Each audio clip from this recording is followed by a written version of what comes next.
Tonight, our discussion is in continuation of our ongoing series on Africa, unity and collaboration. This time, we're going to be focusing on the African American piece. That's the American population in African unity and African collaboration. We also will be focusing on the Back to Africa investment.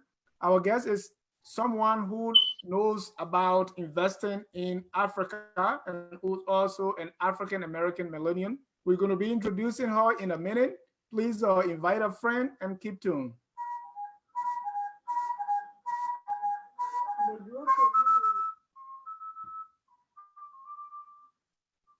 Our guest is Ms. Davisha L. Johnson. Ms. Johnson, welcome to Focus on Liberia.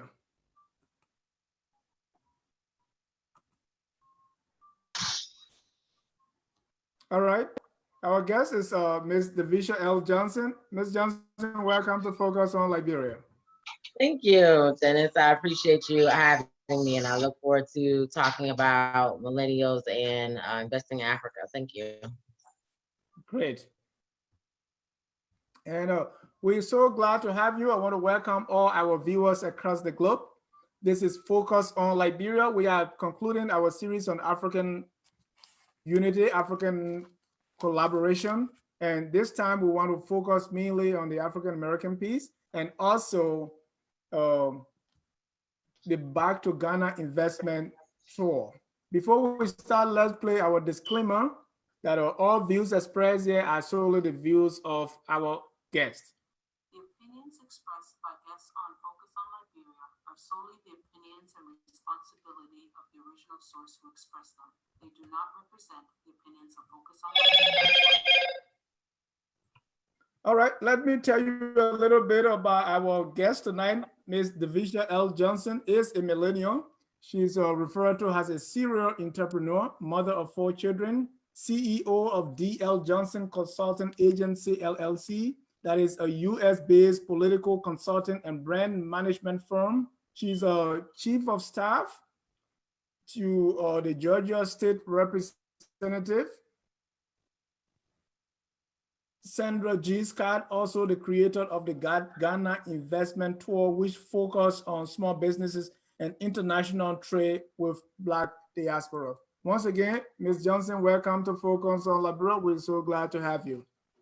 Thank you. I appreciate the opportunity to be able to speak about my initiatives and uniting the diaspora with continental Africa in the future of what we know to be the potential of African business and African Americans. So thank you. Great. And I just said something brief about you, and I know you do a lot besides what I just listed. So for the sake of our audience, if you can talk briefly about yourself even before we get into our discussion tonight. Okay, so thank you. I am the mother of 4 children. 3 of my children actually are African. So my oldest daughter is Ethiopian. My middle child is American, and I have a Nigerian twin. So I have a deep connection to the continent just because of my children's legacy that needs to be built. I am the millennial mom.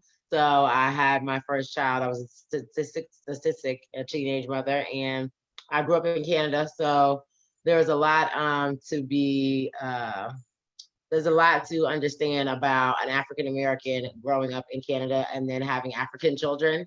So I kind of have the best of both worlds and understanding what that looks like from both perspectives. So when I went to Ghana and created the Ghana Investment Tour, I really wanted to focus on the legacy to be left for the children of the future.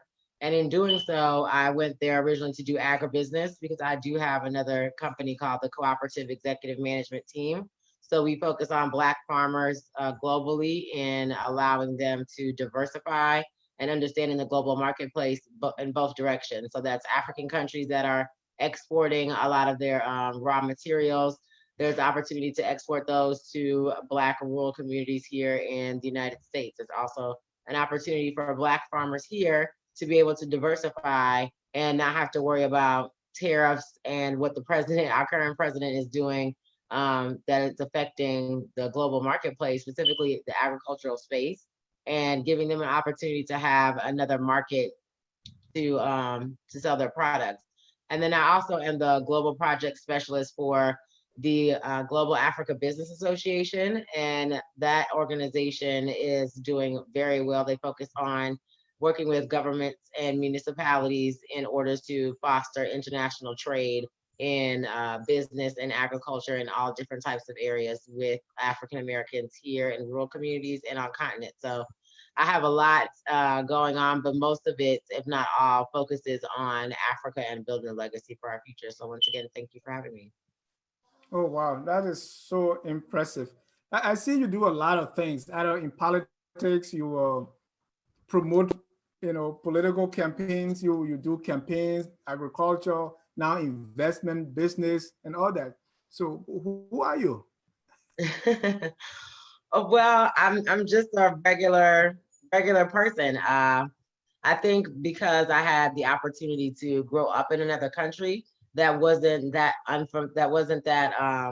dissimilar from the United States, but had a whole different cultural perspective. It gave me a different outlook on how I view things. So everyone knows in the United States there's a difference between people that grow up in the South, people that grow up in the North, the East Coast, the West Coast. Is just a different environment. So going from being born in Houston to Winnipeg, Manitoba, and living in Canada with truly a handful of African Americans, and I wouldn't even call them African Americans, I would call them Black Canadians, to coming all the way from Winnipeg, Manitoba to Atlanta, Georgia, where there was predominantly Black people everywhere. So I have an opportunity to give both perspectives from different parts of my life, and understanding what environments I was in at the time helped shape where I am today, and how I look into the future, and what that means to bridge the gap and unify everyone, from those in the diaspora and those Africans that are born in America and African Americans alike. And that's one reason why we are here today, to bridge that gap. One thing that is very clear is there's some a gap, or there is a divide between African Americans here in the United States and the African immigrants, talking about Maine, and even the case we have here. I know, being an African American here and also growing up in Canada, you have firsthand knowledge of this divide. Tell me your Yes. experience. So when I moved to Canada, I was a child. I was about 8 years old, and there was an initial culture shock of going from living in Houston, Texas, with predominantly Black people, to Winnipeg, Manitoba. So I I had never been to anywhere that was cold. So that was a that was a shock. But then the people, they were surprisingly very welcoming, but also viewed me as very stereotypically Black. I had an accent. It was like living in another time zone where they had never seen a Black person before. So I was naturally good at every sport in their eyes. So I played every sport, even though some of them I wasn't very good at. But that's what they thought. So learning what other people perceive you to be in different environments was important for when I came to Atlanta. I didn't grow up learning about civil rights or Martin Luther King or Marcus Garvey or any of these people, because I was in Canada. They just didn't teach that in school. So when I moved to Atlanta, which is the Black Mecca of the South, I experienced racism, but it wasn't from white people. It was from Black people. And it was because I didn't talk like them. I spoke very, very proper English. I didn't dress like them. I didn't wear my hair like them. And when I say them, I'm meaning my people. I'm meaning African Americans. So it Okay. was a huge culture shock at 17 to come to the US, to come to Atlanta. And then I ended up going to a HBCU. I went to Morris Brown College for 2 years to study architecture. So the difference in Black people regionally and nationally was something that I had to learn how to adjust to. And even now, as an adult, it's still difficult sometimes trying to understand the viewpoints of where the divisiveness comes in from, just African Americans in general. And then when you throw Africans into the mix, it becomes even more confusing and misled and miseducated conversation, because of the same stereotypes I had to go through in Canada. So, you know, in 2019, I think the important thing to remember is what I've just learned going to the Africa Diaspora Conference in Texas is that when Africans come here to the United States, is the first time they realize they're Black. And that is something that Africans said in one of the panels that was at the conference, is that in Africa, everybody's Black.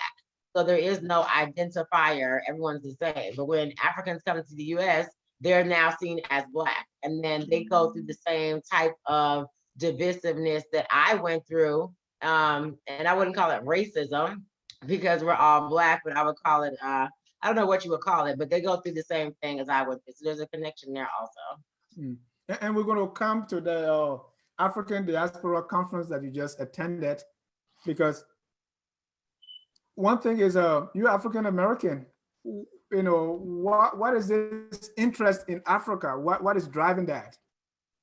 I think it's the ancestors. That's all I can say. It's the universe calling my spirit to the continent. I've never done AfricanAncestry.com. My mother's born in Florida, in Cantonment, Florida. My dad was born in Rain, Louisiana. For all of the history of my family that I know, no one has spoken of where we come from in Africa. So I think it's just ancestrally in 2019, this being marked as the year of return. And I've been talking about going to Africa for the last 4 or 5 years or so, and I'm still not quite sure what it is. And that's why I'm saying, all I can say is that I believe in my heart that it's just the universe calling me to lead me to my purpose. And my purpose is to help people that look like me in creating this global marketplace, because the next 10 or 20 years, my generation of millennials and those beneath me and Gen Z are going to be the largest population. And then also we're going to be the future of what the world is today. So I think at the end of the day, there's a large part that we can both learn from each other. But I think, you know, it's time, and the ancestors are calling a lot of people. It's not just me.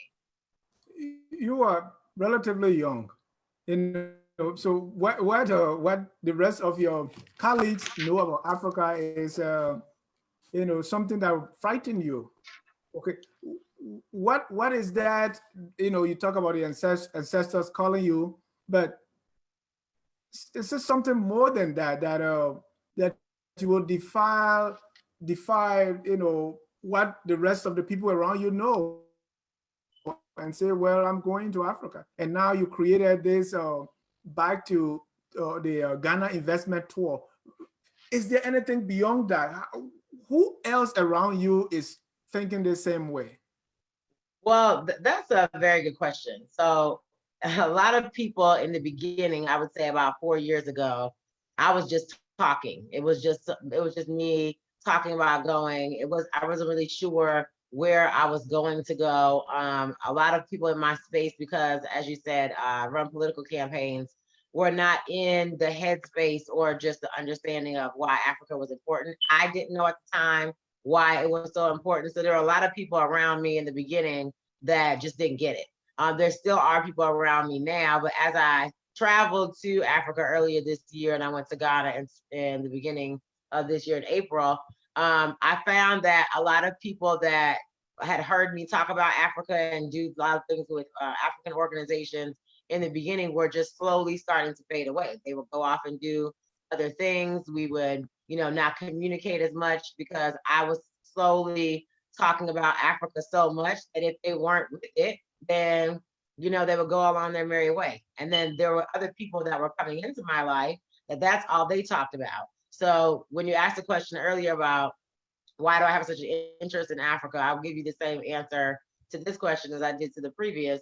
That the ancestors in the universe have allowed the right types of people with a similar mind frame to come into my space, because this is what the purpose is that I'm supposed to do. I think it's connect the diaspora and connect African Americans with Africa. So I don't really have to find people anymore. People are finding me. People are coming to me because of the passion that I have for, you know, investing in Africa and taking small business to Africa, and you know, just disseminating information that African Americans need to know the truth, and the things that they see on TV and reading the media and hear on the radio And, we talk about the people think that all Africans live in the jungle and there are animals running around everywhere. That's still the ignorance that we live in 2019. So there's people around me now, and not just African Americans. There's a large African population here in Georgia. There's about 28 different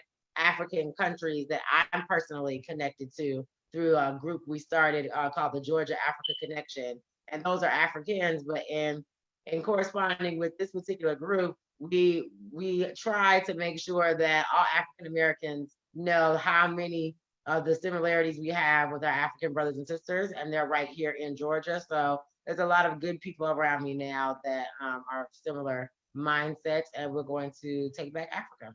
Right. When I first saw you in that group, I decided to look. I said, Davisha L. Johnson and then Ghana. So I decided to look you up a little bit, and I see that a lot of people follow you, and Africans are very impressed.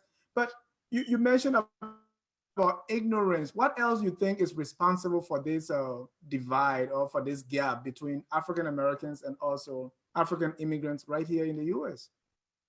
I think it's a large part of the media, honestly. Outside, and let me just stay there for a second. So the media has portrayed the narrative that they want people to see. And after traveling to Africa the first time, I learned a lot just the first time that I went.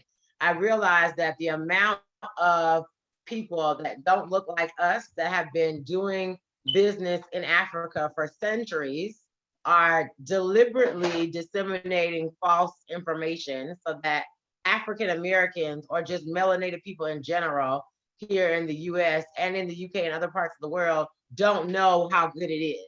So they make it seem as bad as possible with there's war and there's disease. There's war and disease right here in the United States.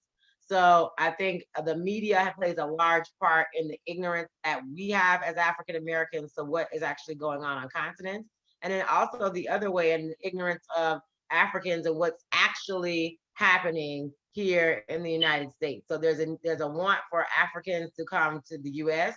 And then I think now in 2019, there's more of a, you don't need to come here. We need to go there and help develop the country. There's an opportunity to be the Rockefellers of a country in Africa, or the Henry Fords, or the Africa needs everything. So I think the media plays a large role in the lack of understanding about the opportunities in Africa, and also the miseducation of, everyone that's here that's African American.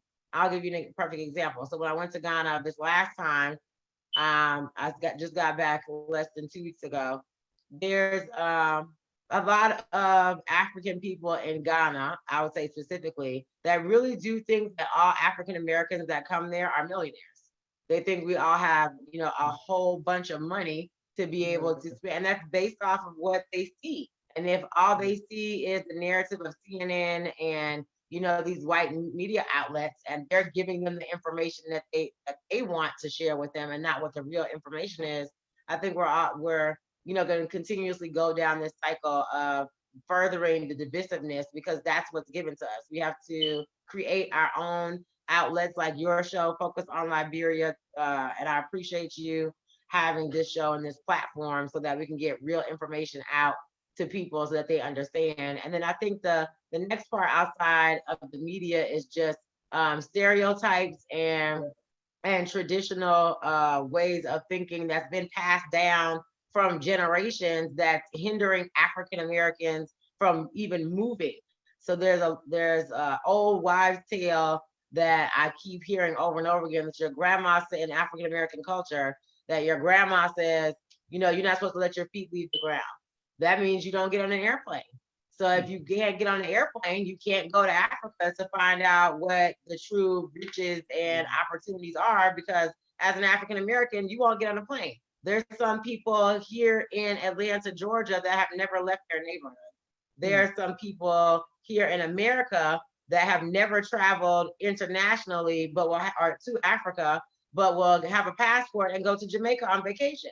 So there's geographical hindrances, there's stereotypical hindrances to African Americans understanding, well, why would I go to Africa? and there's nothing there for me. And then there's Africans that are like, well, why do African Americans want to come here? They have it so great over there, not knowing that, just like I'm sitting here with you right now, some white person can come in my house and shoot me, and then I'd be dead, like we saw previously in the media. So there's a lot of work to be done, and helping just to start with the education, and it starts with the media, because the internet is so important in these days and times, that we utilize it for the power that it is, and utilize it for good, and not for evil, for lack of a better phrase. Yes, this weekend you were in Texas on the African Diaspora Conference. Yes. Why were you there, and what did you get out of it? What was it all about? So I actually just got back this morning, so I'm still recovering from jet lag from Ghana and being in Texas these last 2 days. But the African Diaspora Conference was a 2-day event held by the AU 6th Region, Texas.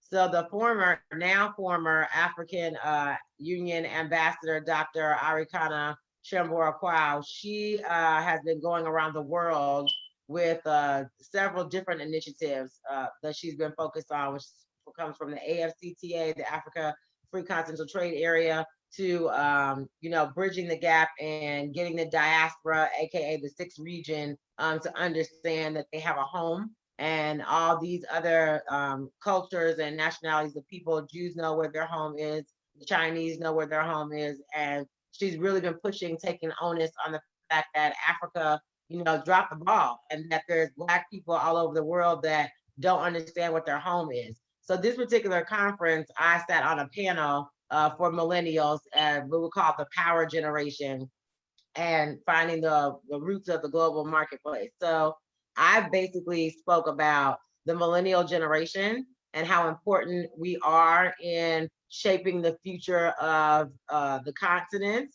And the conference focused on the diaspora in general. And a lot of the things that we're talking about right now, we discussed in different panels and just private conversations. And I think it's the same general discussion everywhere, is that we know that there's a divide between African Americans and Africans. Everyone knows what the problem is. So we need to talk about solutions. And I think millennials are the generation, not to say any other generation aren't doers, but we just do a lot, and we do it very quickly. And, our brains are firing on all cylinders. So this conference and the panel that I sat on, I was the only African American. And then there was a young lady that works with youth, and there was a young man that is an engineer. He was from Ghana. And then there was another African man, but he was born here in the United States to Nigerian parents. So we all had the same types of conversations that we're having right now. But the main part that we focused on was, how do you understand as a child, and then growing up in America, when your mother calls you by your African name at home, and you might eat fufu and speak in your native language, and then you have to go to school, and apparently the African booty scratcher, derogatory phrase that kids used to say when I was a kid back in the early 80s, they're still saying. But I think the general shift that I've heard from the conference in this particular panel was that there's a sense of pride now in being African, that there wasn't before.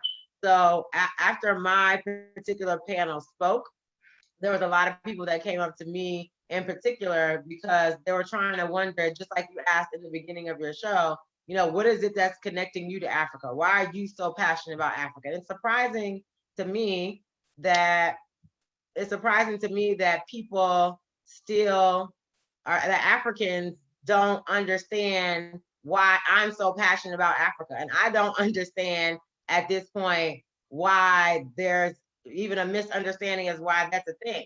But I'm Black. It's the year of return. That's what needs to happen, is that there needs to be more people like me that come out and express themselves as I do. Some people aren't as expressive as I am. But a lot of the panel that you're showing here right now was focused on Africans in the diaspora and how we're going to shape the continent. So what I did was I decided, because there was a lot of older people in the room, as there usually is, And I decided to gather up the millennials myself because I go to a lot of conferences all over the world now. And a lot of the same things happen. You go to the conference, you have workshops, you exchange business cards, but the organizers of the conference usually don't give you any action items. And my generation and the people that are on this panel, we're ready to work. We're motivated. We just need instruction, which is something I said in the final couple of minutes in this particular panel, was that, we as millennials don't know everything. So we need instruction. We need guidance. We need an understanding of the things that did happen in the past, because history is important. But we also need for the older generation to better understand that we do have opinions. We do have ideas. And that is not to be, disrespectful or to go against what the older generation may think. That just means we have an opinion. So I think after I gathered the millennials on the second day, which was yesterday, we came up with action items. We actually got together. There was probably about 15 of them. I had the organizers make an announcement that everyone in the room under 40 should meet in the lobby of the hotel. And we got together and 30 minutes had an amazing conversation. We all exchanged business cards as we would have anyway, but we had a better understanding. There was a group of us there for the same types of reasons, knowing what role that we play. And we're going to start a WhatsApp group called The Next Generation. It's going to be for Africans in the diaspora, and African Americans are the diaspora. Let me just say that. So those of us in the diaspora that are millennials or Gen Zers or any youth of that matter, can join the Next Generation WhatsApp group, and that will be strictly for millennials, but there will be 3 or 4 older mentors in that group. And these are people that either are, presidents or governors of states in Africa, or they're, multinational corporations, but they'll be in the group also to provide mentorship, to provide guidance, so that we have a roadmap and someone to take us along on the journey to help shaping what Africa is. So the conference was great in my view, because I took the initiative to separate the millennials from the general conversation and actually get some action items together so we can start getting to work. Wow. And so let's talk about those action items, and if there's any timeline, and what am I expecting to see the next time you're on this forum? So the next time I'll be on this forum, we will be talking about the Next Generation WhatsApp group and all of the different industries that we're in, and the collaboration between the AU, or not the, I can't say the AU because she's no longer the ambassador, but Dr. Ericana Qual's initiatives that she had. There's Initiative 2063, the AFCTA. So there's a lot of us in the group now. There's about 15 of us that currently already do business on continent. And a lot of the problems, which is what Dr. Crow is trying to initiate, is a database. So I have essentially started that database now with this millennial group. And the database is basically, what industry are you in? How long have you been in business? What type of business do you do? So as African Americans and young people, when we're doing business on continent, and there was one gentleman, for instance, in the group, and he started his own BC farm because he worked for a bigger one, and now he started his own. He's 24 years old. He's Ghanaian, and he does business here in the United States. He's based out of Dallas, Texas, and he's a perfect example of, an actionable item. Is in that same 30-minute discussion, there was someone that needed funding for, sourcing their fashion line, sourcing their clothing materials for their fashion line. So there was a direct connection made. So in the future, on the next show, we're going to be discussing what those connections were that were made, how other millennials can get on board and get funding for their projects, learn how to start businesses on continent, learn where the alternative funding sources are, and then what our group has to offer each other, and then making sure that we stick to some of the initiatives for reshaping Africa on a smaller scale. So there's a lot of discussion about small and medium enterprises, SMEs. There was a lot of conversations about people with nonprofits there's a lot of people that are in the group that are millennials, like I said, that are currently already doing work with youth and with homelessness and social work and advocacy and politics. So millennials are all over the place.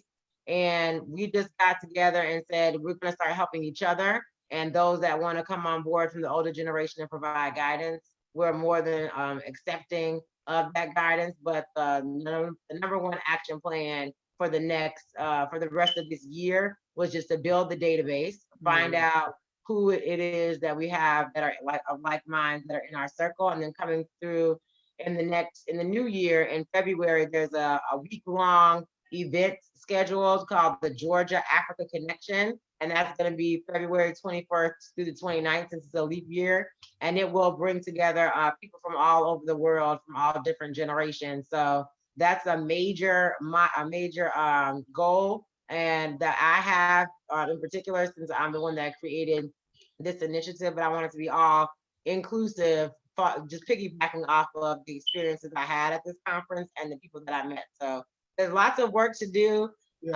coming up, but I'm super excited to get started.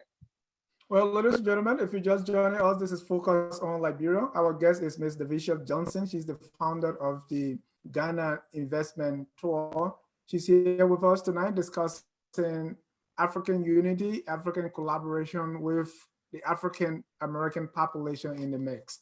We also will be talking about whole Ghana Investment Tour in a minute. So if you want to join the conversation, please call our conference line 605-313-6004. The code is 791403.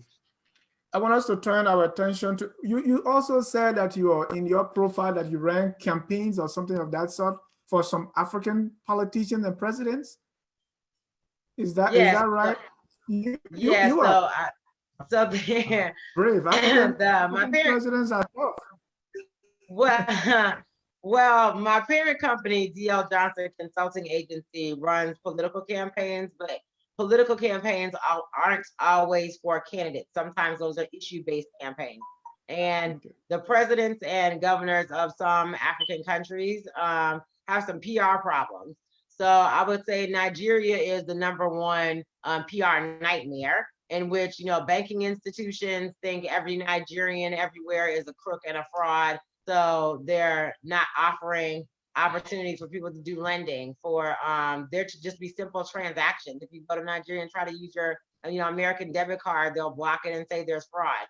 So there's issue-based campaign that I started in Ghana that I actually signed MOU with, and that is to create industrialized hemp legislation for the country of Ghana. So here in the United States, Donald Trump made hemp legal in December of 2018. So there's lots of states here that are attempting to get online and create legislation, Georgia included. So the company I mentioned earlier, the Cooperative Executive Management Team, works with Black farmers in agriculture and agribusiness and agritourism, but also in this new cannabis and hemp space. So we'll be working with members of parliament in Ghana, organizations and business owners and other stakeholders to start drafting legislation for the creation of industrialized hemp policy in Ghana.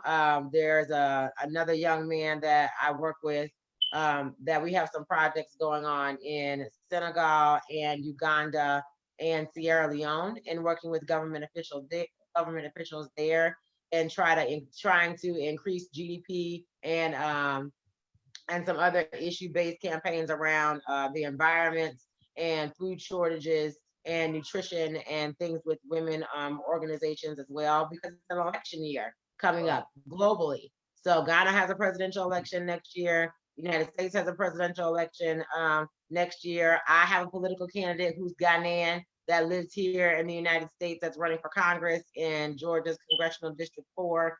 So the Global Africa Business Association just elected an African mayor and 4 African city councilmen and women in Inkster, Michigan. So there's a large push for political involvement, and then especially from women. So I've been very busy here in the United States and on continent, and understanding the different types of government structures of all these 55 different African countries would be too immense of a task for me to do. So I started in Ghana, and so Coming up this next year in January of 2020, we'll be launching this initiative to create this industrialized hemp policy with members of parliament in Ghana. And then we'll be working, like I said, in Sierra Leone, Uganda, and Senegal, moving throughout 2020 up until November. And then we'll see what happens on election day. Wow, I'm blown away. Two things jump out of me. First, you run a campaign for some African immigrants here in the U.S. and we Africans, one of the issues that we face over the years is we don't have that representation. Right. We don't really come together to even form that political bloc that we can have, political leaders coming to our bloc to campaign. And we don't even have a lot of our people in politics, and you're doing that. The second thing is African leaders spend millions, if not billions of dollars lobbying the US government Right. for whatever reason. But now you're doing the reverse. You are going back to Africa and not just talking about, politicians, but you are campaigning for issues. I'm blown away. Who do you have Africans? Also, do you have Africans working with you on these things? Absolutely. So one thing I learned about going to Africa, and one thing that Africans are really with a big misconception is that African Americans want to come to Africa and interject their American ideals on the African continent. I knew that that's not what I should do. So when I went to Africa, when I went to Ghana, I directly partnered up with Ghanaian business owners and someone that runs campaigns in Ghana for very high level elected officials. And the young man, like I said, that I'm working with in these other 3 African countries is actually Senegalese. So you have to understand the culture and the environment in which you want to do business. And it's the same thing as I would say here in the United States. So I had no choice but to partner with local people that understand what the issues are. And so then they can teach me, and I can use my understanding of the political system because I have a degree in political science. Shout out to Georgia State University. So I have to, understand what I know, and then also understand what I don't know, because it's a totally different environment. So they have a parliamentary system there, and I understand some of what that looks like from growing up in Canada, but knowing and what I learned in college about how to, understand the political system and the different branches of government, it's not the same. There are so many similarities in everything from running campaigns down to, millennials don't vote, and you have super voters, which are older Black women, and because it's Africa, most people are Black, but there's so many similarities between the political process and the way things are run, specifically with the issue-based campaigns. Also, there's a lot of similarities. So working with local people is important for me to be successful. And I'm just glad I had an understanding of that before I went there, because I've heard a lot of horror stories and, been around a lot of people that have had a lot of difficulty, even from repatriating to doing business in Africa, not living there, but just doing business in Africa and not understanding the culture is a big barrier that luckily I'm not having to face because I have African partners. So what's your success rate in Africa winning these issues? So currently it's at 100%. So I had just started. I just went to Africa in April for the first time. I just got back.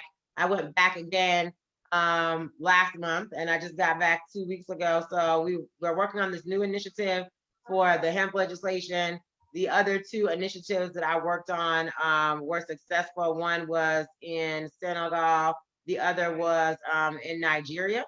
So we're looking to do an investment tour in Nigeria, and then also work with some government officials on some other projects in the digital space, from fintech to STEM or STEAM, as we'll call it here. So I'm looking forward to doing more work in the policy space, because I understand what politics looks like in African countries, and I was forewarned in the first place about not tying myself to any political party, per se in Africa, any African country, but to focus on policy work. So I'm, batting 1,000, as they say, at right now. But I know that I can't win them all, and I don't know everything. So I'm trying to focus on one country at a time, understanding what the political process is, and then it's very exciting time right now because there's such a big election coming up.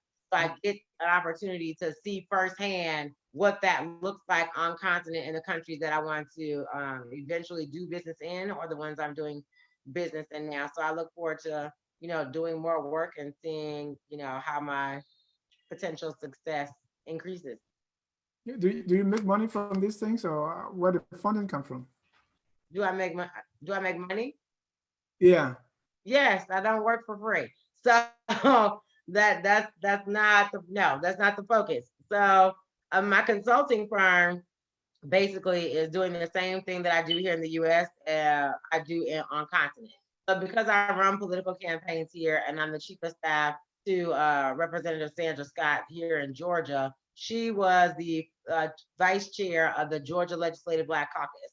So that's the largest state black caucus in the US. And I was traveling throughout the country with her, going to other events with other elected officials. So I have a large database of Black elected officials that I know here in the United States, which then led me to make connections with other Black elected officials around the world. So at this point, the consulting firm deals mostly with running political campaigns and issue-based campaigns. But the other side of that is working with nonprofits, startups, and entrepreneurs to build infrastructure for their companies. And a lot of elected officials in Africa have not have connections to nonprofits and other things. So I do the same work.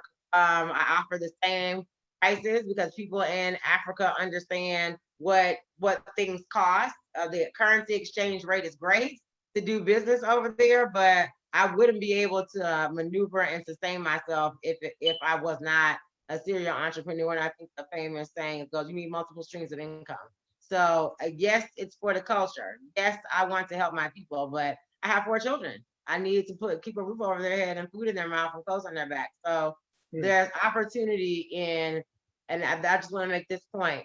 There's opportunity in Africa for African Americans. If you are a serial entrepreneur like me and you spend most of your time on your laptop and that's how you make most of your money, you can do the same in Africa, but just on a more immense scale because there's so less barriers to doing business.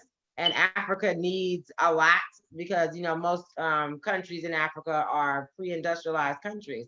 So people's conception that Africans don't have money, wherever that may come from, is totally not true. And they pay for services just like we do here. So to answer your question, yes, yes, I make money.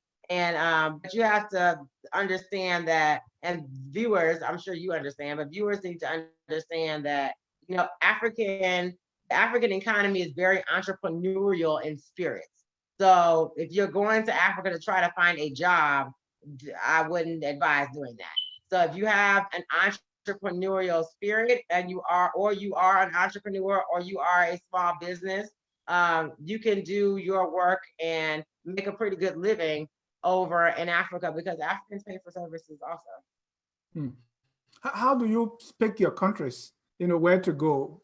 What do you look for?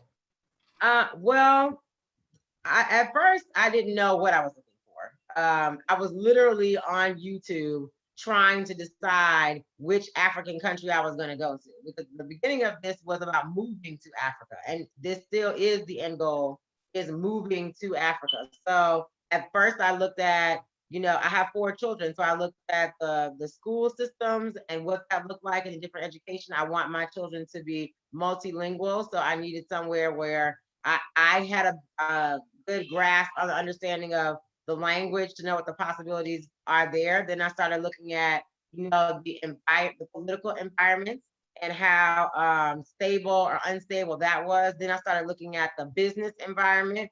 Since I am an entrepreneur, I need to be able to make money. So if I go to, let's just say, for instance, DRC, there's very limited opportunities for me to do business because of multiple different reasons. So I also started looking at, different parts of the agribusiness space, because that's where I originally wanted to go to Africa, and what that looks like for moving forward and me moving to Africa next year. I had to kind of decide what's the best place to do business and the type of business that I do. What's the best environment for my children? What is the best political environment to know if we're going to be safe or not, and how stable the country is. And then after that, it's like, it's just like when you move somewhere in the United States, you look for these things, but sometimes you go to places and you discover things that you never would have thought about. And that's what happened to me in Ghana. People say that's the entryway to Africa because that was the way that we exited. And I think that's 100% true. I'm a little biased because I've been there and started a business there, but I'm looking forward to traveling to other countries outside of, Senegal, Nigeria, and Uganda, Rwanda, and the other countries that I have planned to go to coming up this year. But those are the things that I look for because of what it is that I do as a profession. And then because of my age, I have to look in the long term of building a legacy for my family. So those are the most important things to me. Sure. So going to a country, because you know what I'm driving at, because we have not been to Liberia. So how do you, what is that process? You found out that you need to go to Uganda for instance. What would your next step would be? How do you go about it? I'm sorry. Can you repeat the last part? How do you go about going to those countries? Where do you start from? Is it the embassy, or you find someone? Or... Okay, so I'm a millennial, so I'm constantly on the internet. So the first thing that I do is I just go and do a Google search. And I realized in doing a Google search, Google's going to give you a lot of misinformation, and it's going to give you a lot of information too. So I go to do the Google search. Most countries, obviously, you need a visa to go to. So this particular, for instance, in Ghana, I went to the Ghanaian embassy, got my visa, but 6 months prior to that, I basically researched everything that I wanted to know about agribusiness in Ghana and what that looks like. And then I went and got my visa. And then I started reaching out via email to different ministers. And, here in the United States, you can't get past the secretary to even get on the phone with a member of Congress. But in Africa, and I don't know why this is, but it was very engaging and welcoming from very high level elected officials and very large corporations in Africa just sending emails. So I would send an email to the Minister of Food and Health in Ghana and say, hey, I'm an African American. I want to come there to do agribusiness. What is it that your office provides? How can you help me? And I was bombarded with so much information. It was kind of like the doors of Africa were open at that point. So building a template for how I maneuvered my way through and doing what it is that I'm doing now is what the intent was, so that I can do the same thing in different African countries. So it was doing my research. I spent at least 6 months researching just the agribusiness or agriculture industry in Ghana. And then I went and got a visa. I started reaching out via email to very high level officials, because I believe, if a closed mouth don't get fed. If you don't ask, then you'll never know. So, and I'm not afraid of rejection. So I just sent out emails and they responded. Your African part is kicking in now because you are using the proverbs. A closed mouth don't get fed. It's rubbing off on me. What can I say? Let's go specifically to your Ghana investment tour, and I want to play a little clip you have on YouTube so that people have an idea what that is about. Hello, everybody. This is your girl Davisha and I'm live in Accra, in Ghana, with the Ghana investment tour.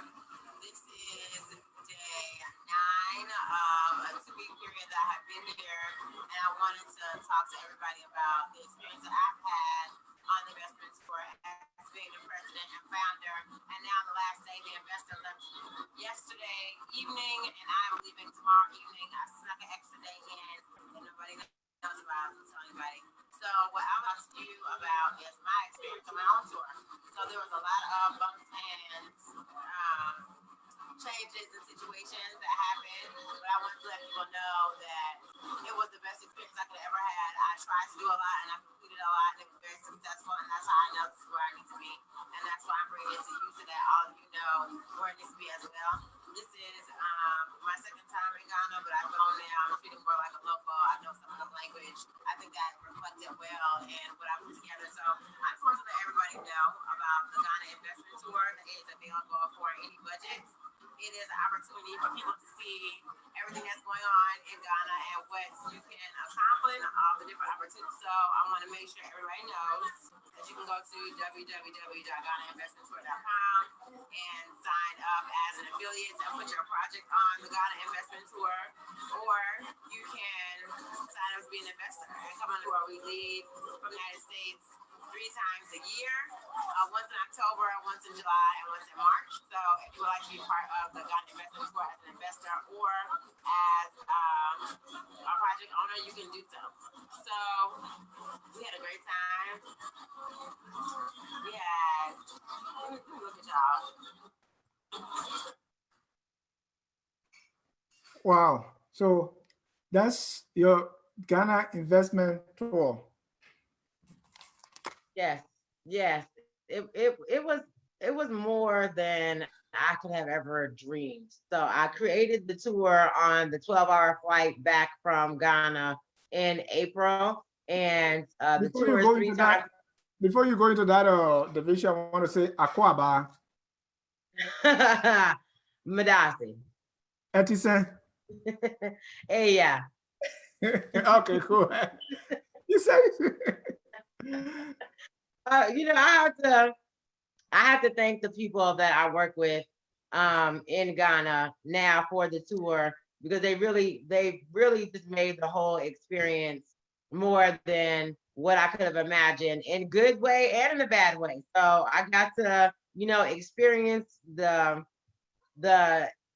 challenges that, you know, people can face moving to Africa or doing business in Africa. And then I got to experience some of the most wonderful people, like the fashion line that we invested in the Volta region, and the school that we saw, and what they're trying to do with drones and technology and things like that in Kumasi. So the Ghana Investment Tour was a creation on a 12-hour plane ride back in April from Ghana, as my first visit in agribusiness. And everywhere I went, I just saw opportunities. And even though I went there specifically to do one thing, it turned into, I have to share this information. There's been people going to Africa for 20 years and not sharing information, not coming back and giving people understanding of what the opportunities are. A lot of people go on trade missions and take people over to Africa for culture, and that's great. People need to understand what the culture is. But I have an understanding that business and, you know, global markets and, you know, entrepreneurship is so important to the next generation, and it's something that millennials are currently doing. So I had to, you know, put something together where the things that I was interested in were important, but then also all of these other industries. So the agriculture space, real estate, construction, manufacturing and processing, entertainment, hospitality, education are all covered on this tour. And I'm not expert in all of them. I have some prior knowledge in most of them. But for instance, the investor that came on our tour, he's in cybersecurity. So he went there with the intent to start a poultry farm, because he understood, and he's also a millennial. So he did his research the same way I said I did mine, and realized how huge of a market the poultry industry is. So Purdue Chicken, that's here in Georgia, if you try to go into the Purdue Chicken factory and say, hey, I want some information on how, you know, to start a poultry factory, and they would laugh you out the front door. But in Ghana, those opportunities exist. So the Ghana Investment Tour offered him exactly what he was looking for. It offered me exactly what I was looking for. And we walked away with jointly co-founding and investing in a fashion line called Super Asasa Fashion Evolution, aka SAFE, and they take recycled fabric, stitch the strips and pieces together to make one piece of fabric, and then make women's and men's apparel, kids' clothes, bags, purses, all those types of things, as an environmentally friendly and conscious understanding of how to make sure that we're good stewards of the environment and land in Africa, and then also put some good quality products and culture into the U.S. marketplace. And then he got his poultry farm investments, so that's what he went there for, and then ended up investing in two other industries that he's nowhere near, which are real estate and education. So the Ghana investment tour is just the beginning. It was the first country I went to. So I realized what those opportunities are, and I created this tour. And I look forward to, going to Nigeria, going to Ethiopia. And I was just recently named as the first African American millennial to create a small business incubator in West Africa. So I'm very, very proud to say that the experience that I had in Ghana is what shaped that and allowed me to be able to do that. And I look forward to taking this template all over Africa to, like I say, hashtag Take Back Africa using Black American dollars. And we are proud of you too. I read that article that you're the first African American millennial to do so. We're proud of you, and I don't know where you draw that incredible strength and bravado from to do venture in areas that I don't know whoever did. But you also, this is not one way. You also bring investors from Ghana back to the U.S. Tell me about that. So I work with the Global Africa Business Association. And they're based in Inkster, Michigan. I am the global project specialist. So what GABA does is, for example, there are rural parts of the United States in every state where there are Black people that live there. Most of these people are, stuck back a couple of decades ago in their understanding of, technology. And most of them I came across through the agriculture space. So there's a need. People here, as people would like to say, why are you going after do business when there's people here that need help? There are people that need help. So the same thing that I'm doing there with the Ghana Investment Tour can be done here. So GABA provides the avenue in which to do that. So we work with multinational companies on continents to offer opportunities to not only bring skilled workers here to the United States for those on continent that want to come to the United States to have a skill, and then those that want to start business or expand their business and come over into the U.S. market. GABA creates the space to build the ecosystem, which is the same thing I did with the tour here in the United States with their African counterparts. So Minnesota, I will give you, is a good example. Former Congressman Keith Ellison is African. I believe he's now the Attorney General for the state of Minnesota. But there's a lot of African immigrants that are here.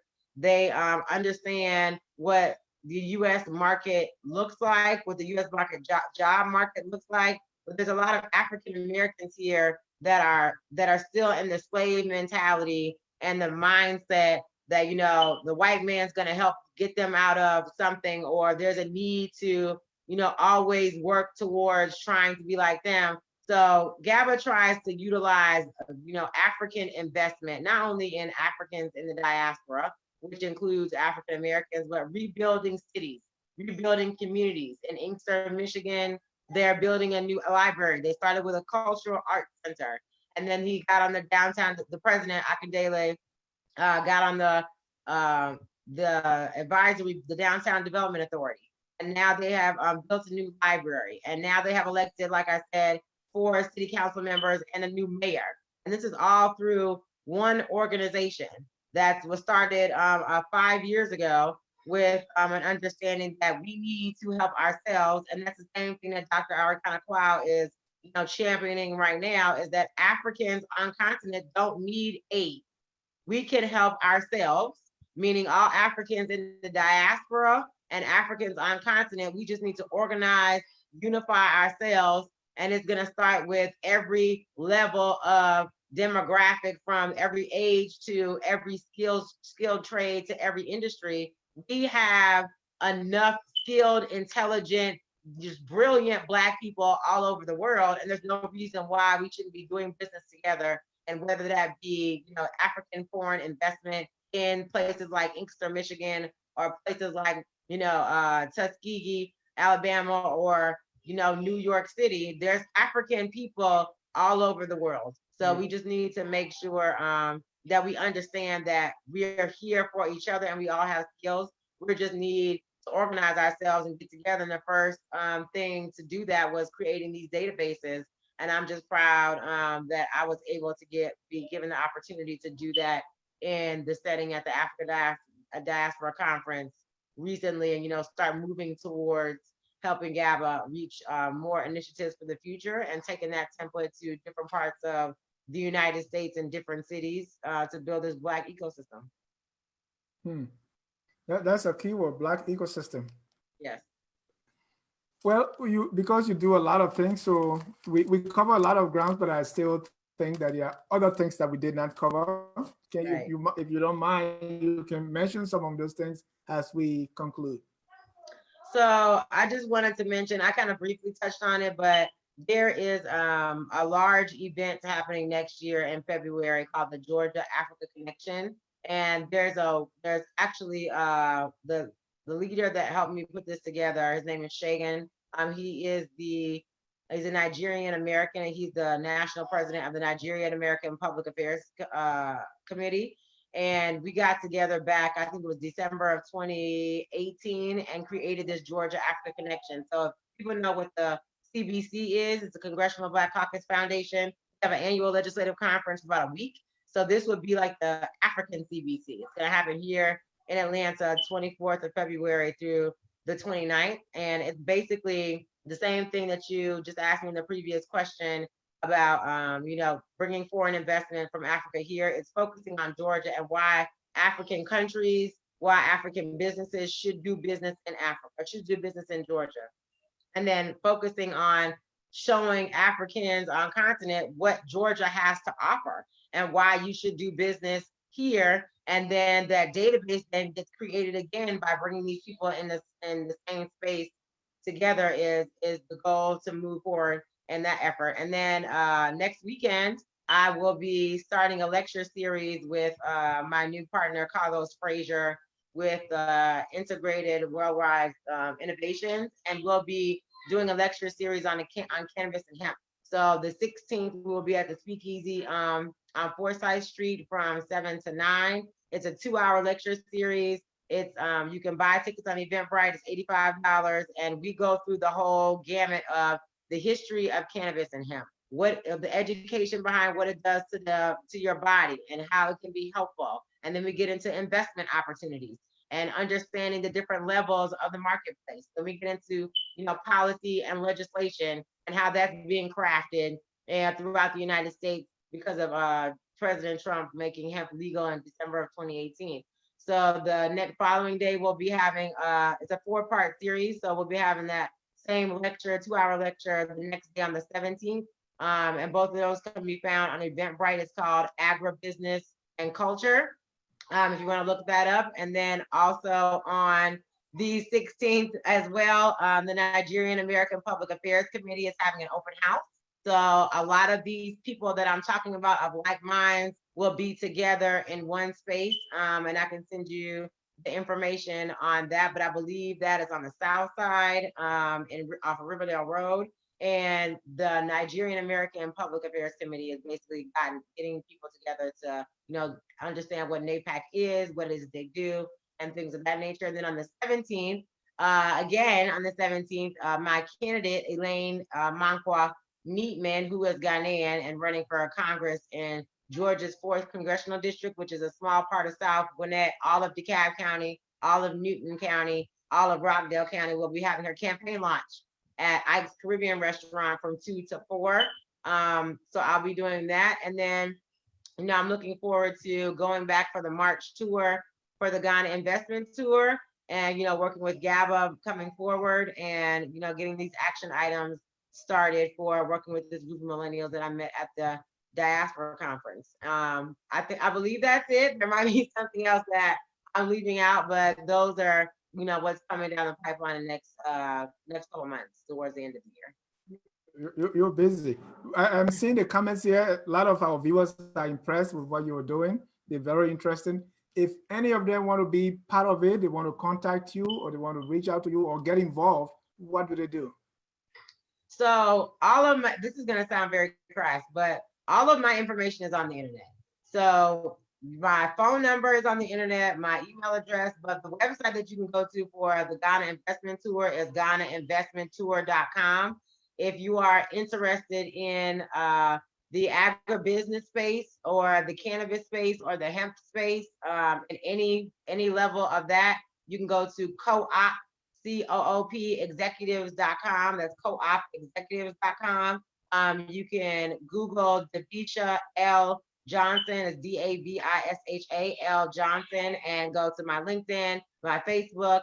I'm pretty accessible. I don't want to be one of those people that gets into a space where I can't engage with people and I can't talk to people. I have very lively Facebook conversations that go to the left sometimes. I'm just a regular person. So people have more than enough avenues online to get a hold of me, but I'm always available on social media, a lot on Facebook. I'm trying to get my Instagram and Twitter game together, and I'll get that together soon, but you can go to those websites. You can also go to my parent company, which is dljohnsonconsulting.com. And then they can always call me because my number is public tune at 404-957-7864. Or you can email me at info@dljohnsonconsulting.com. Well, Davisha, it's been a pleasure having you. Thank you very much for your time. I learned a lot from you that I'm sitting here saying, why did I think we can also have the Liberia investment tour? Absolutely. Let's do it. Let's do it. Yeah, I'm absolutely down with that. And I want to thank you again for having me on tonight and giving me an avenue to speak my truth. And I just like to say, one last thing, if I may, that the doors of business in Africa are open, and there's people that can help you, myself included. And I look forward to giving you some updates on all the initiatives and projects that we have, and working with you on the Liberia Investment Tour. So I thank you again for having me. Thank you so much. And we'll be glad to have you back as soon as you got a few more things on that to-do list. And so come back and give us an update. I will do so. Thank you. So on behalf of I want to also appreciate all our viewers. Thanks so much for watching. On behalf of my colleagues here at Focus on Liberia, Stephanie, Danielle, and all my other colleagues, we want to say thank you so much. Now we say good night and God bless you.